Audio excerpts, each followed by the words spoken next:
Hi friends, എല്ലാവർക്കും സേതുസ് ടാരോയിലേക്ക് സ്വാഗതം. എല്ലാവരും സുഖമായിട്ടിരിക്കുന്നു? എല്ലാവരുടെയും വിശേഷങ്ങളെല്ലാം അറിയിക്കണേ. അപ്പോൾ നമുക്ക് ഇന്നത്തെ റീഡിങ്ങിലേക്ക് പോകാം. ഇന്ന് എല്ലാവരും പ്രാർത്ഥനയോടുകൂടി ഇരിക്കുക, എല്ലാവരും പോസിറ്റീവായിട്ടിരിക്കുക, എല്ലാവരും പ്രപഞ്ചശക്തിയോട് ഗ്രാറ്റിറ്റ്യൂഡ് പറഞ്ഞുകൊണ്ടിരിക്കുക. നമുക്ക് ഇതുവരെ കിട്ടിയ എല്ലാ നന്മകൾക്കും നമ്മൾ പ്രപഞ്ചശക്തിയോട് നന്മ പറഞ്ഞുകൊണ്ടിരിക്കുക, നന്ദിയുള്ളവരായിരിക്കുക.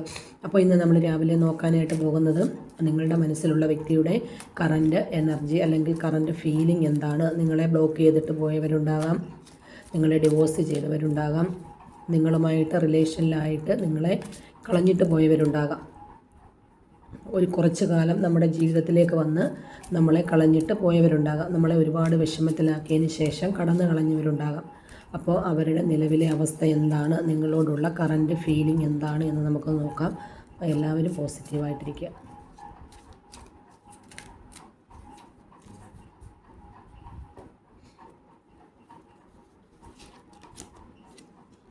ഇപ്പോൾ കിട്ടിയേക്കുന്ന കാർഡ് കണ്ടില്ലേ, 6 ഓഫ് സോഡാണ് നമുക്ക് കിട്ടിയേക്കുന്ന കാർഡ് എന്ന് പറയുന്നത്. അപ്പോൾ അവർ പോയി എന്നുള്ളത് ശരിയാണ്, നിങ്ങളുടെ മനസ്സിൽ നിന്നും അവർ പോയി, അതായത് നിങ്ങളെ ഉപേക്ഷിച്ചിട്ട് അവർ പോയി എന്നുള്ളത് ശരിയാണ്.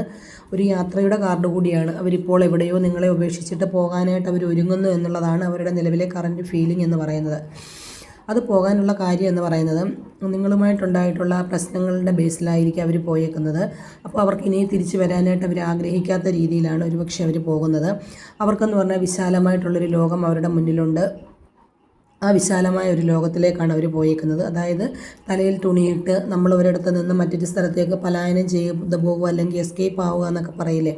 അപ്പോൾ അതേ ഒരു അവസ്ഥയിലേക്കാണ് അവർ പോയേക്കുന്നത്. അവർ പോകാനുണ്ടായ കാരണം എന്ന് പറയുന്നത് മുൻപുണ്ടായിരുന്ന പ്രശ്നങ്ങളുടെ അടിസ്ഥാനത്തിലാണ്, അല്ലെങ്കിൽ അവർക്കുണ്ടായ വേദനയുടെ ഒരു അടിസ്ഥാനത്തിലാണ് അവർ നിങ്ങളെ വിട്ടു പോയേക്കുന്നത്. നിങ്ങളുമായിട്ട് സ്നേഹമായിട്ടിരുന്ന സമയത്ത്, റിലേഷനിലിരുന്ന സമയത്ത് അവർക്കുണ്ടായ പ്രശ്നങ്ങൾ, ആ പ്രശ്നങ്ങളുടെ അടിസ്ഥാനത്തിലാണ് അവരിപ്പം നിങ്ങളെ ഉപേക്ഷിച്ചിട്ട് പോകുന്നത്. അപ്പോൾ ഇവിടെ സ്ഥലത്ത് നിന്ന് തന്നെ അവർ മറ്റൊരു സ്ഥലത്തേക്ക് പോവുകയാണ്. ഒരുപക്ഷെ വീട് മാറിപ്പോകുന്നതാകാം, അല്ല എന്നുണ്ടെങ്കിൽ അവരൊരു യാത്ര പോകുന്നതാകാം, അല്ലെന്നുണ്ടെങ്കിൽ നിങ്ങളെ കാണാതിരിക്കാൻ, അല്ലെങ്കിൽ അവർ നിങ്ങളുടെ ഓർമ്മകളുള്ള ആ ഒരു സ്ഥലത്ത് നിന്നും മറ്റെങ്ങോട്ടെങ്കിലും ഒന്ന് മൂവ് ഓൺ ചെയ്യുന്നതായിരിക്കാം. അപ്പോൾ തീർച്ചയായിട്ടും അവർക്ക് ഒരുപാട് പെയിൻ ഉണ്ട് എന്നുള്ളതാണ് കാണിക്കുന്നത്. ആ പെയിൻ ഉള്ളത് കൊണ്ടാണ് അവർ നിങ്ങളുടെ അടുത്ത് നിന്നും മറ്റൊരു സ്ഥലത്തേക്ക് പോകുന്നത് എന്നുള്ളതാണ് കാണിക്കുന്നത്. അടുത്ത കാർഡ് കണ്ടില്ലേ, നമുക്ക് ഫാമിലി ഒരു റീയൂണിയൻ്റെ കാർഡ് കൂടിയാണ്. അതായത് തീർച്ചയായിട്ടും നിങ്ങൾക്ക് കുറച്ച് പേർക്കെങ്കിലും ഒരു റീയൂണിയൻ ഉണ്ടാകാനുള്ള സാധ്യത കാണുന്നുണ്ട്. പക്ഷേ അതൊരു ശാശ്വതമായിട്ടുള്ളൊരു രീതിയിലായിരിക്കില്ല. കുറച്ച് ആൾക്കാർക്ക് ഒരു സന്തോഷത്തിൻ്റെ വകയുണ്ട്. നിങ്ങളെ ഉപേക്ഷിച്ച് പോയിട്ടുള്ളവർ ഒരുപക്ഷെ തിരികെ വരാനായിട്ടുള്ള സാധ്യത കാണുന്നുണ്ട്. എല്ലാവർക്കും അത് റെസനേറ്റായി വരത്തില്ല. അപ്പം അവർക്കൊരു ഫാമിലിയായിട്ട് താമസിക്കണം, നിങ്ങളോടൊപ്പം കുട്ടികളോടൊപ്പം ഒക്കെ ഫാമിലിയായിട്ട് താമസിക്കണം എന്നുള്ളതൊക്കെ ആയിരുന്നു അവർക്കുള്ള ആഗ്രഹങ്ങൾ എന്ന് പറയുന്നത്. പക്ഷേ അവർ പലരും തിരിച്ചു വരാനായിട്ട് ആഗ്രഹിക്കുന്നു. മനസ്സുകൊണ്ട് നിങ്ങളുടെ അടുത്തേക്ക് വരണം, നിങ്ങളിലേക്ക് വന്ന് നിങ്ങളോടൊപ്പം താമസിക്കണം ഫാമിലിയായിട്ട് എന്നൊക്കെ അവർക്ക് ആഗ്രഹമുണ്ട്. കുറച്ച് പേരൊക്കെ തിരിച്ചു വരാനായിട്ട് ആഗ്രഹിക്കുന്നു. പക്ഷേ നിങ്ങളുടേതായിട്ടുള്ള ഒരു കോളോ അല്ലെങ്കിൽ ഒരു മെസ്സേജോ അവർക്ക് ചെന്ന് കഴിഞ്ഞാൽ തീർച്ചയായിട്ടും അവർ തിരിച്ചു വരാൻ നിൽക്കുന്ന കുറച്ച് ആൾക്കാർ ഉണ്ട്. പക്ഷെ അത് എത്രമാത്രം ശാശ്വതമാകും അല്ലെങ്കിൽ നിലനിന്ന് പോകും എന്നുള്ള കാര്യം നമ്മൾ ഒന്നുകൂടി ചിന്തിക്കേണ്ടിയിരിക്കുന്നു.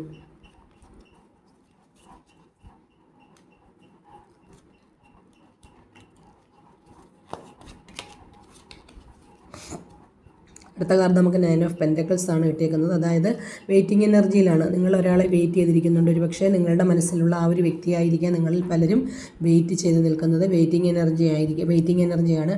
നിങ്ങൾ ആരെയോ ഒരാളെ വെയിറ്റ് ചെയ്യുന്നുണ്ട് എന്നുള്ളതാണ് നമുക്കിവിടെ കാണാൻ കഴിയുന്നത്.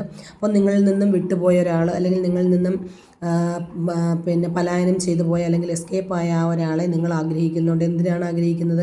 നിങ്ങൾക്കൊരു ഫാമിലിയായിട്ട് താമസിക്കണം, അല്ലെങ്കിൽ കുടുംബമായിട്ട് മുന്നോട്ട് പോകണം, മാരേജ് ചെയ്യണം എന്നൊക്കെ ഒരു ആഗ്രഹം നിങ്ങൾക്കുണ്ട്. ആ ആളിനെയാണ് നിങ്ങളിപ്പോൾ വെയിറ്റ് ചെയ്ത് നിൽക്കുന്നത്.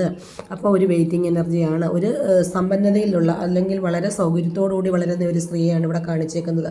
അപ്പോൾ പലർക്കും ആ ഒരു സൗഭാഗ്യത്തിൽ ജീവിക്കുന്നവരുണ്ടാകാം. പക്ഷേ അവരുടെ ഇപ്പോഴത്തെ വിഷമം എന്ന് പറയുന്നത് അവരുടെ മനസ്സിലുണ്ടായിരുന്ന ആ ഒരു വ്യക്തി നിങ്ങളെ വിട്ടുപോയി എന്നുള്ളതായിരിക്കും അവരുടെ ആ ഒരു വിഷമം.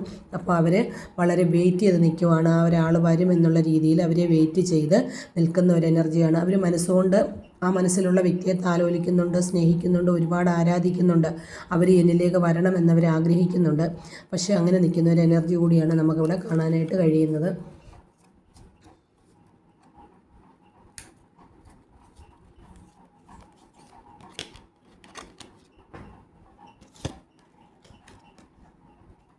അടുത്ത നമുക്ക് കിട്ടിയേക്കുന്ന കാർഡ് എന്ന് പറയുന്നത് ഡബിൾ കാർഡാണ് വന്നേക്കുന്നത്. അതായത് നിങ്ങളുടെ വ്യക്തിയെ നിങ്ങളിൽ നിന്നും അകന്നു പോകാനുള്ള കാരണം എന്ന് പറയുന്നത് എന്തോ ഒരു അഡിക്ഷനിൽ പെട്ടാണ് പോയേക്കുന്നത്. അതായത് ഏതോ ഒരു അഡിക്ഷനിൽ അവർ പെട്ടിട്ടുണ്ട്. ഒരു പക്ഷേ എന്തെങ്കിലും ലഹരി വസ്തുക്കൾ, മദ്യം, അങ്ങനെയൊക്കെയുള്ള ലഹരി വസ്തുക്കളിലാകാം, അല്ലെങ്കിൽ മറ്റുള്ള ഏതോ ഒരു ബന്ധത്തിൻ്റെ ഒരു അഡിക്ഷനിൽ അവർ പെട്ടിട്ടുണ്ട് എന്നുള്ളതാണ് കാണിച്ചു തരുന്നത്.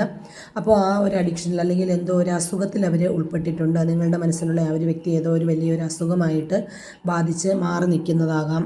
അല്ല എങ്കിൽ അവർ മറ്റുള്ള എന്തോ ഒരു അഡിക്ഷനിലേക്ക് അവർ പോയിട്ടുണ്ട്, അല്ലെങ്കിൽ മറ്റുള്ള ബന്ധങ്ങളിലേക്ക് അവർ പോയിട്ടുണ്ട്. അതുകൊണ്ടാണ് തീർച്ചയായിട്ടും നമ്മൾക്കിന്ന് ഡബിൾ കാർഡ് കാണിച്ചു തന്നത്.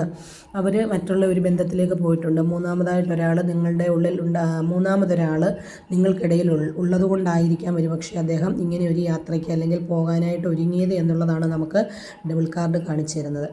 അപ്പം 2-3 കാര്യങ്ങളിൽ നിങ്ങളുടെ മനസ്സിലുള്ള വ്യക്തി മാറി നിൽക്കുന്ന അല്ലെങ്കിൽ മറഞ്ഞു നിൽക്കുന്നതിൻ്റെ കാരണം, അല്ലെങ്കിൽ അവരുടെ ഇപ്പോഴത്തെ നിലവിലെ ഫീലിംഗ് എന്താണ്, അവരുടെ ഇപ്പോഴത്തെ കറൻറ്റ് ഫീലിംഗ് എന്ന് ചോദിച്ചാൽ, ഒന്നുകിൽ അവരൊരു അസുഖം ബാധിച്ച് മാറി നിൽക്കുന്നതാകാം, അല്ല എന്നുണ്ടെങ്കിൽ മൂന്നാമതൊരാൾ, നിങ്ങൾ തമ്മിലുള്ള ബന്ധത്തിൽ മൂന്നാമതൊരാൾ കടന്നുകൂടിയിട്ടുണ്ട്. അതുകൊണ്ടായിരിക്കാം നിങ്ങളുടെ ബന്ധം സ്റ്റക്കായിട്ട് നിൽക്കുന്നത്. അല്ല എന്നുണ്ടെങ്കിൽ മറ്റുള്ള എന്തോ ഒരു അഡിക്ഷൻ, അതായത് മദ്യം, ലഹരി പദാർത്ഥങ്ങൾക്ക് അടിമയായിട്ട് മാറി നിൽക്കുന്നതാകാം. അപ്പോൾ ഇങ്ങനെയുള്ള ഒരു നിലവിലെ അവരുടെ അവസ്ഥ എന്ന് പറയുന്നത് ഇങ്ങനെയാണ്. അവർ നിങ്ങളുടെ മനസ്സിൽ നിന്നും പോകാനുണ്ടായ കാരണവും ഇത് തന്നെയാണ്. അപ്പോൾ നിങ്ങൾ തീർച്ചയായിട്ടും നിങ്ങൾ വെയിറ്റ് ചെയ്യുന്നുണ്ട് എന്നുള്ളതാണ്. കുറച്ച് ആളുകളെങ്കിലും അവർ വരണമെന്ന് ആഗ്രഹിക്കുന്നുണ്ട്. അവർ വന്ന് അവരോടൊപ്പം നല്ല ഒരു കുടുംബജീവിതം നയിക്കാനായിട്ടാണ് പലരും ആഗ്രഹിക്കുന്നത്. പക്ഷേ അവരൊരു യാത്രയിലാണ്, അവർ നിങ്ങളിൽ നിന്നും അകന്നു പോയിക്കൊണ്ടിരിക്കുകയാണ്. അപ്പോൾ നിങ്ങൾക്ക് തീർച്ചയായിട്ടും നിങ്ങൾക്ക് കുടുംബപരമായി ജീവിക്കണമെന്ന് ആഗ്രഹിക്കുന്നവരുണ്ടെങ്കിൽ നിങ്ങൾക്ക് മുന്നോട്ട് പോകാൻ സാധിക്കുമെങ്കിൽ മാത്രം നിങ്ങൾ മുന്നോട്ടുള്ള കാര്യങ്ങൾ ചിന്തിക്കുക. അല്ല എന്നുണ്ടെങ്കിൽ നിങ്ങൾ മറ്റുള്ള പല പല പ്രയോറിറ്റികൾ നിങ്ങൾക്ക് മുന്നിലുണ്ട്, പല പല വഴികളുണ്ട്. ആ വഴികളിലേക്ക് ചിന്തിച്ച് നിങ്ങളുടെ കരിയറിൽ അല്ലെങ്കിൽ നിങ്ങളുടെ ലൈഫിലേക്ക് നിങ്ങൾ ഫോക്കസ് ചെയ്യുക എന്നുള്ളത് കൂടിയാണ് യൂണിവേഴ്സ് പറഞ്ഞു തരുന്നത്. അപ്പോൾ ഈ കാർഡ് നിങ്ങളിലേക്ക് എത്തുമ്പോൾ നിങ്ങൾക്ക് തീർച്ചയായിട്ടും ഇത് കുറച്ച് പേർക്കെങ്കിലും റെസനേറ്റ് ആകുന്നുണ്ടോ എങ്കിൽ തീർച്ചയായിട്ടും നിങ്ങൾ ലൈക്ക് ചെയ്യണം, സപ്പോർട്ട് ചെയ്യണം, നിങ്ങളുടെ അഭിപ്രായങ്ങൾ എഴുതണം, എല്ലാവരും ഷെയർ ചെയ്യണം. അപ്പോൾ എല്ലാവർക്കും ഒരിക്കൽ കൂടി നല്ലൊരു ദിവസം ആശംസിക്കുന്നു. നിങ്ങളുടെ മനസ്സിലുള്ള വ്യക്തി നിങ്ങളിലേക്ക് വരട്ടെ, അല്ലെങ്കിൽ നിങ്ങളുടെ മാനസിക ബുദ്ധിമുട്ടുകളെല്ലാം മാറി നിങ്ങൾക്ക് നല്ലൊരു ജീവിതം അല്ലെങ്കിൽ നല്ലൊരു കരിയറിലേക്ക് ഫോക്കസ് ചെയ്യാൻ സാധിക്കട്ടെ എന്ന് പ്രാർത്ഥിച്ചുകൊണ്ട് നിർത്തുന്നു. അപ്പോൾ ഓക്കെ, താങ്ക് യു.